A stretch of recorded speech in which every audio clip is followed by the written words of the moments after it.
Hello, guys, and welcome to Vegan Booty Talks. I have a guest with me today.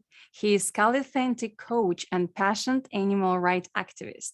He's already helped more than 150 vegans man build muscles and get shredded. He creator of animal rights organization in the south of Spain.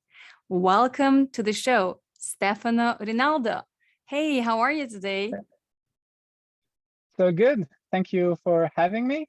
Yeah, excited to be here and share some of my story and knowledge and whatever you got for me.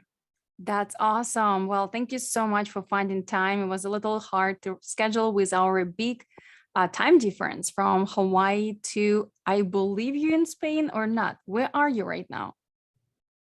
Yeah, south of Spain, Malaga. Okay, cool. Yeah, we have a quite a bit different in the time frame, but I appreciate you are make it work today. So I want to, first of all, before I get to my questions, just make sure my listeners know you a little better. So could you tell us where you're from and what do you do for living right now? Yeah, so I was born in south of Italy, Naples, and right now I have an online coaching program where I help vegan men getting shredded with calisthenics, which is basically bodyweight training. And beside that, I am, everything is driven by animal rights, basically. So my mission, my bigger picture is actually, through my coaching and helping other vegan men, funding my animal rights organization to make it grow and raise awareness for the animals. Nice. Yes, I saw that. And this is amazing. I'm all about that too.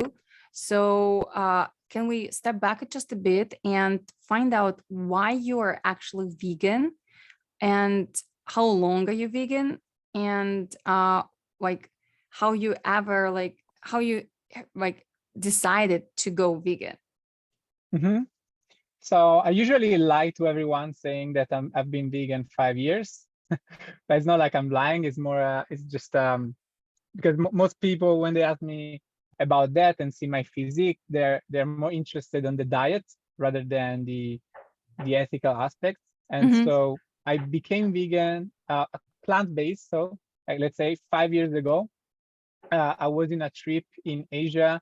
And, in Asia, you can see that there's missing like law enforcement to make sure that they don't mess up the environment. And so you see much more pollution, like you see it like much more than in Europe, for example, that is more hidden and kind of more organized. And so I started to kind of see the impact of human on the environment. And while I was there, I had food food poisoning, and so I had time to watch some documentaries, and I realized, like watching Cowspiracy, I realized that animal agriculture is the leading cause of environmental crisis. And that was enough for me. I always been kind of uh, against the system, and discovering that they've been selling us something that this is destroying the planet, and also the health aspect, that's giving us cancer and everything. It was enough for me to just go vegan. In fact, I was basically vegan. The only animal products that I had for these first 3 years was seafood, but only once per year. I was like, if everyone would do like me, the environment would be fine. But then after COVID, this is when I went from training people in the gym to online, because with COVID the gym closed. I lost of my clients. My business went bananas. I didn't have anything. I had like 4,000K debt, and I started to work online, having also had business coaching. And the thing is, you need to express yourself at your fullest, right? Online, you need to be an authority in your message. And so I started again to look into veganism. I was like, let's see what's going on.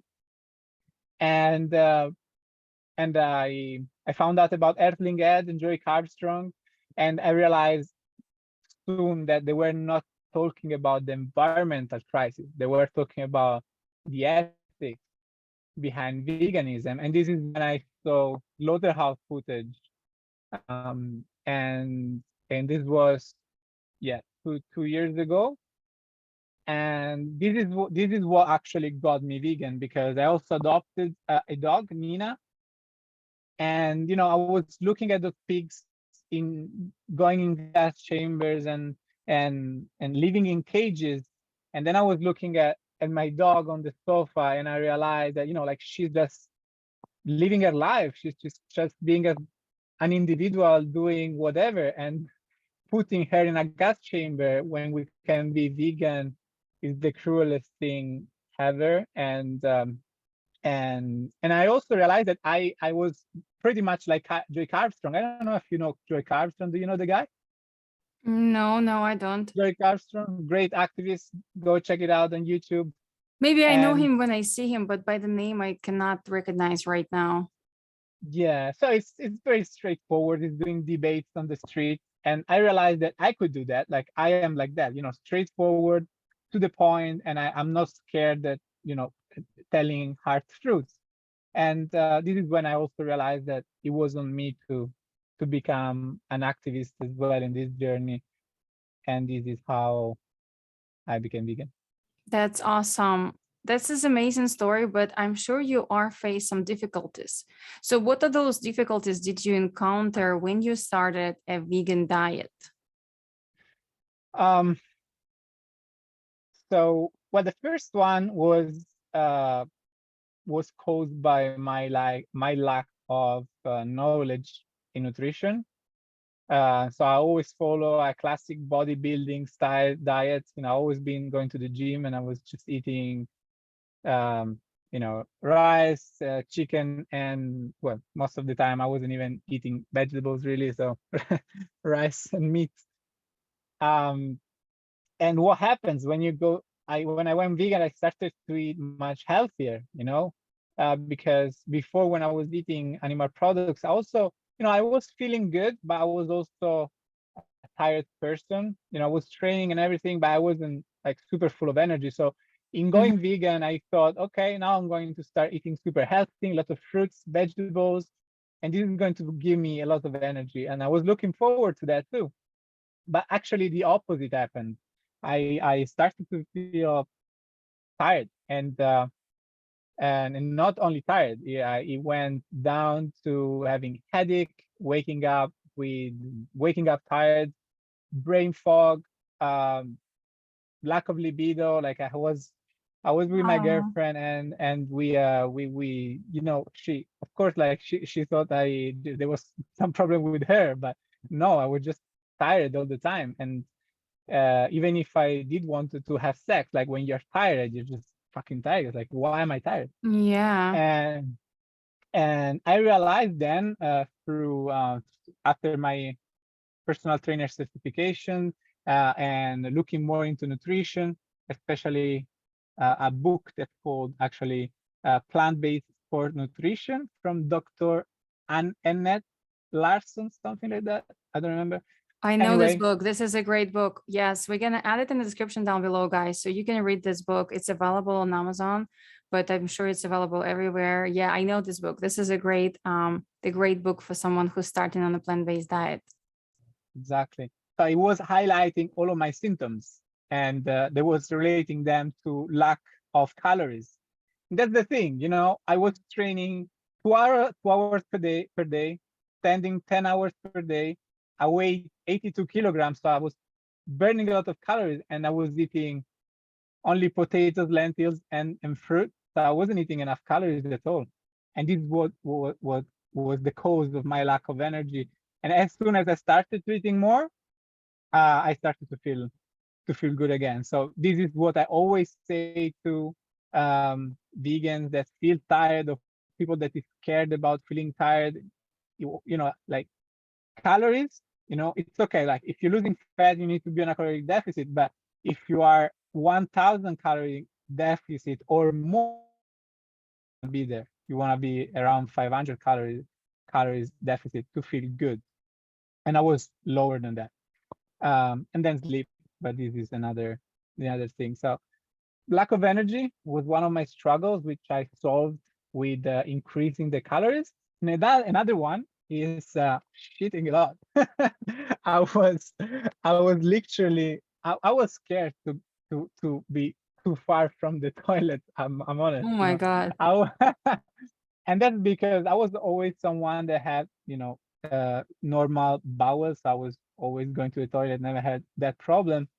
But the same thing, when I went vegan, I had this super healthy approach and I started to eat whole grains, is something that I never ate before, potatoes with skin, and I was filling my diet with fibers, and that was the problem. And I also, from actually the same book, actually solved this problem as well.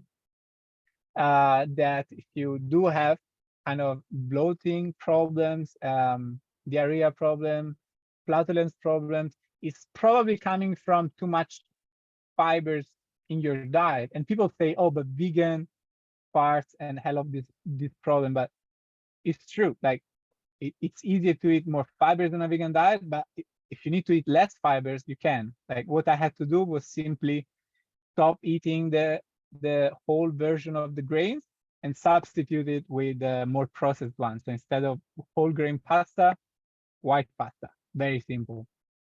Yeah, that's not really hard change, but you have to be educated enough. And plus, it's also, I think, gonna take time. If you like was a really low on fiber, when you take it more, even if you do it smart, your body need to adjust. A lot of the time people just give up and don't wait until the body is gonna adapt, because it's gonna take about months to actually be able to properly digest those high fiber foods. So do you feel like your symptoms are completely gone in how long is it took for you? No, but you see, the thing for me is that I think I am,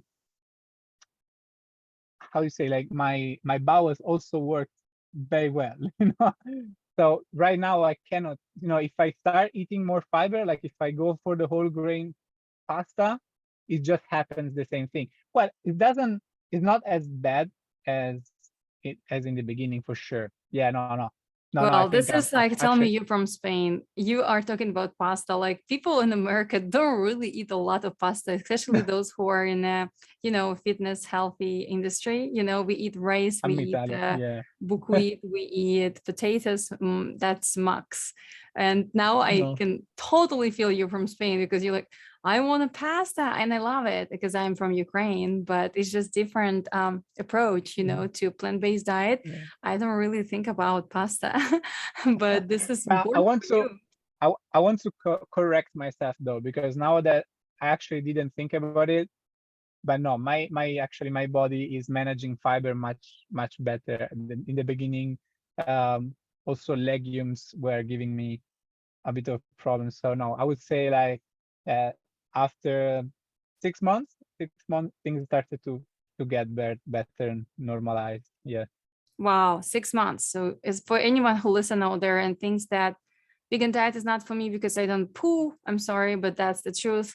Well, it's take for you 6 months to adjust, and that's what happening. The body need to cleanse themselves, and the microbiome have to change, especially if you were eating standard American diet based on meats all your life.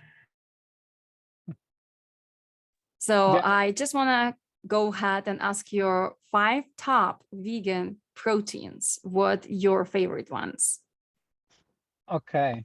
So we have lentils, we have chickpeas.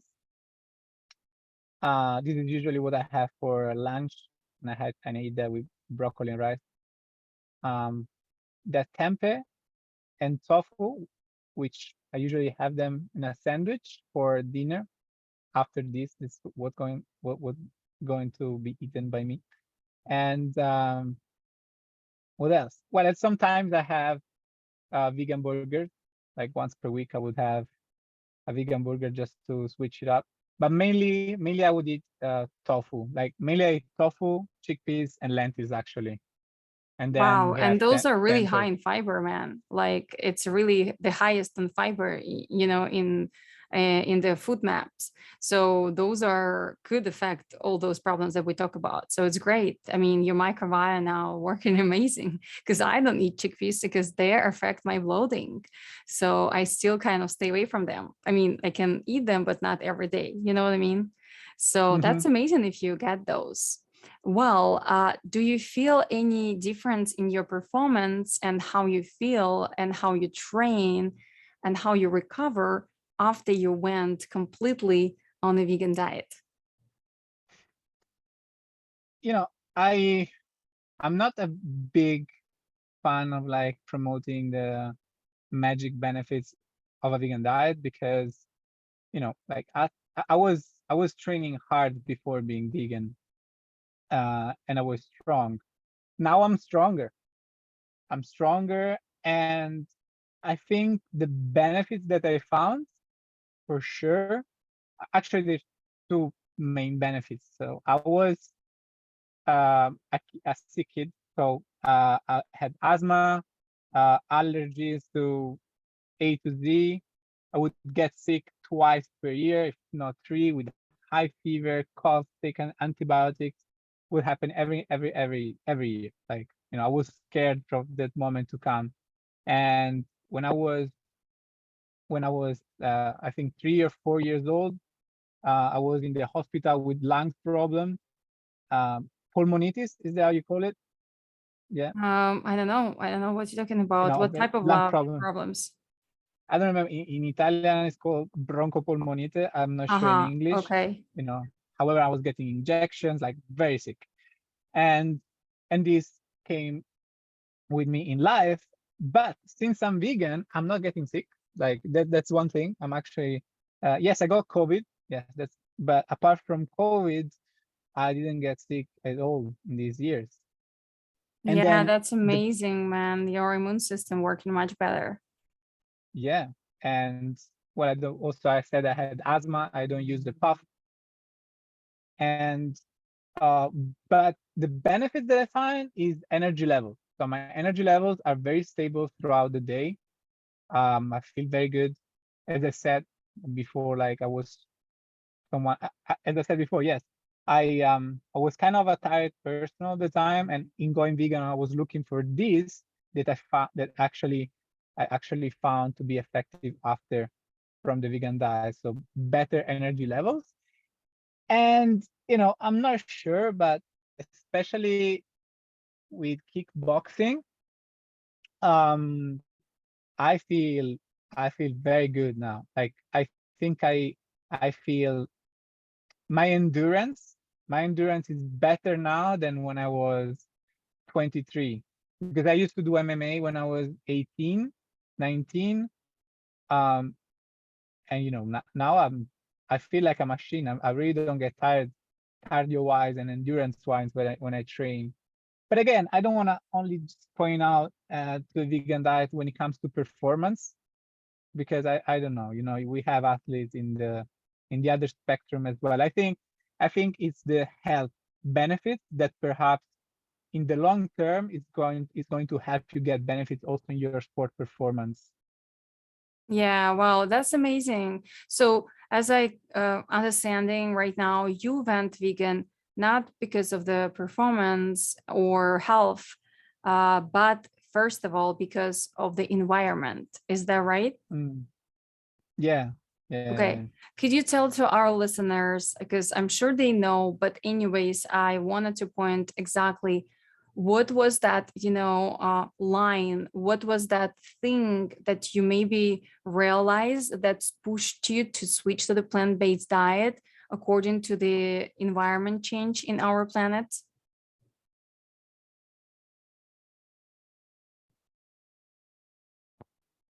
So it was, I think it was the Amazon forest thing, realizing that 50% of the Amazon forest is gone, and 98% of it is coming from cattle, and cows to make meats was what shocked me the most. And not only that, it wasn't only that shocked me. What shocked me was the fact that people was focusing. So what I knew before that I heard of was that the problem is monocrops of soy. And then, realizing that actually this soy is going to feed animals was kind of madness. I really didn't like that feeling of being lied from governments and everyone, Yeah. because I always been a good guy, and like taking this decision of destroying the world to make money to sell a product. I really don't want to be part of that, like I don't know what's going on in humans' brains. I have no idea why. Well, but Why you you was actually. not vegan for so many years, so you was living the same lifestyle that they do, right? So Well, yeah, you want I to would have say never 5 pushed push a what? button that I would have never pushed the button and say, yeah, let's destroy the Amazon forest so we can sell meat. I Yeah, think I so would have you never want to done say that. that 5 years ago you didn't know about that. You didn't know about Amazon forest, you didn't know the environment, the Yeah. climate changes that plant-based industry or whatever, not only I'm sorry, I mean meat industry or dairy industry are like affecting the planet. You didn't know about that. That's what you want to say? Yes. Okay, cool. Because I think it's like a lot of the information already was going on in there. And I mean, not 5 years ago, because I am vegan for about 10 years and I already heard about all of this like a while ago. So that's why I was interesting because I heard about that even more than 10 years ago. But it's not easy to switch because sometimes those, food temptations that we have, we want something special and then we know it tastes good, and that food temptation is like when you're on a diet, right? You cannot control yourself. So a lot of the time people, I think, struggle with that, and they may use disinformation as the reason why they actually don't go plant-based. But for real is not the disinformation, because nowadays it's all available right there, right? The information about what meat and dairy industry do for our planet is available, but they just don't really want to look at that because they want to eat the same thing what they like. And as the animal Hmm. activist, I'm sure you struggle a lot with this, and I'm sure you met people who don't like what you do. So how you deal with that? Well, first of all, I do not base my activism and my conversation on environment. So I focus on the ethics of it. And how do I deal with that? What is this? The concept is always simple. Most people are against animal cruelty, and if then you are animal cruelty, how can you? So how do you judge? How do you describe your act of paying for pigs going into gas chamber and hang upside down while they cut their throat? Like, so how do you cope with that? Um, and I found that if you are like most people, even if they get angry, if you put it this way, they will make a shift, some kind of shift. Like last week, I was talking with a couple, and they were killing their own chickens. They were killing their own chickens. So imagine, like, while he was talking with me, and I was telling him, man, the chicken wants to live. And I was like, yes, but we are human, we are superior. Yes, but you don't have to do it. You can make friends with the chicken. Um, and it's not necessary. And he was, he was emotionally trying to protect himself, because realizing that you are a murderer of innocent beings, it's difficult to say, oh my God, I'm doing this. But at the end, it was like, I think that it's a good point that it's not necessary. think these are the points that people need to realize, that it's not necessary, that animals are just like us and their experience is the same. Um, and apart from these, you cannot force people to go vegan. Yeah. You Well, just what need would to you realize that. say to someone who wanted to try plant-based diet but don't know where to start? What would be your recommendation as the coach, as the person who went through this by yourself? Well, as I said, first of all, I really go and make sure that they understand the moral obligation. So understand that for as much as it could feel difficult for them to change their diet, at the end of the day, they go to the supermarket and they buy something. And instead of buy animal products, they don't have to buy animal products. So that's how you go vegan. And then usually, actually, like if someone wants to go vegan, I send them to Challenge 22. They do an amazing job of sending you recipes, challenge22.com. If you want to try, they send you emails with recipes. They have nutritionists and dietitians for free. They support you. So this is what I do straight away. So I tell them, so if you agree and you're against animal cruelty, you don't want to pay for that, then stop paying for it. So like you were eating, I'll say pasta again, pasta with chicken, then eat only the pasta, start like that. Mm-hmm. And and and of course I say what I said at the beginning. I make sure that you're eating enough calories and you're not depleting yourself. Okay, what about this challenge? You created this challenge of, you said challenge 22. Can you tell our listeners a little more about that? Well, no, it's very famous in Europe actually, and it's in different languages. I think it started in Israel. Israel, it's a very vegan country right now. I think it's the most vegan country that we have in Europe. Um, and that's it. They are there to support you go vegan. Challenge22.com, and yeah, they give you all the support you need. Cool. Have you take this challenge? Myself, no, because for me, as I said, it's very simple. I'm not really neither into recipes. I didn't need that. I eat rice, beans, vegetables, bread, Okay, tofu. got it, got it.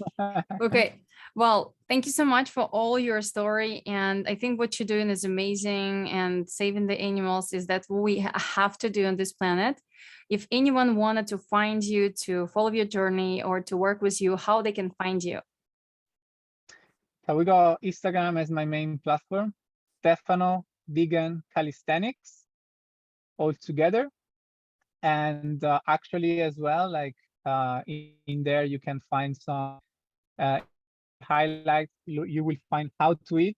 You have examples of diet, example of protein sources, and some more like nutrition information, more related to actually build muscle and lose fat to get shredded. So making sure that you get enough protein. And also you have a free program. So actually, if you're a beginner, you want to get started with calisthenics and train at home with not much equipment, is a free program in my highlight. You got like 3 months of training for free. That's amazing. Well, you look great. And I was fascinated how you train without equipment. So anyone should check it out, because I think it's amazing. So, because I believe that you cannot hurt yourself without equipment as much. So it's just for those people who are maybe get some injuries in the past, and then they scared to take the weights. I think your program is amazing, and it's so inconvenient because you can train anywhere and anytime. So I definitely think your program is great for anyone out there. So go ahead, guys, and check it out. And before I let you go, I have one question that I ask everyone on this podcast. And it's, what would you do if it's going to be the last day on this earth of your life? Well, I think uh, I would spend with some people I love and I feel relaxed with. So that would probably be well, I think I need to lead myself, you know. One day, I go one day, right? Go one Yeah. day. So I'm going to do maybe a half day with my mom and half day with my two girlfriends. That's awesome. So you are going to be always your favorite lovely people around. Thank you. This is so sweet. Okay. And I have a small game that I play with everyone. So I'm going to say two things and you should choose one. Sounds good? Okay. So coffee or tea? Coffee. Black or purple? Black. Gym or outdoor workouts? Outdoor workout. I knew you're going to choose that. Beach or mountains? Beach. Juice or smoothie? Juice. Wine or water? Water. Chocolate or sweet cream? Chocolate. Kiss or hug? Kiss. Love or sex? Sex. Okay, well, thank you for being honest. That was amazing. I really appreciate your time today. And then your story is a great example for anyone out there who want to pursue plant-based diet. If you want to say something to our listeners before you go, please do so. No, thanks for listening. I hope was entertaining and I send a good message across. Being vegan is possible, and make sure that you eat enough calories. If you eat enough calories, you'll feel good. Yes, thank you so much, guys, for listening to us today. And I wish you an amazing rest of your day or night, wherever you're in the world, listening to the Vegan Booty Talks. Bye-bye.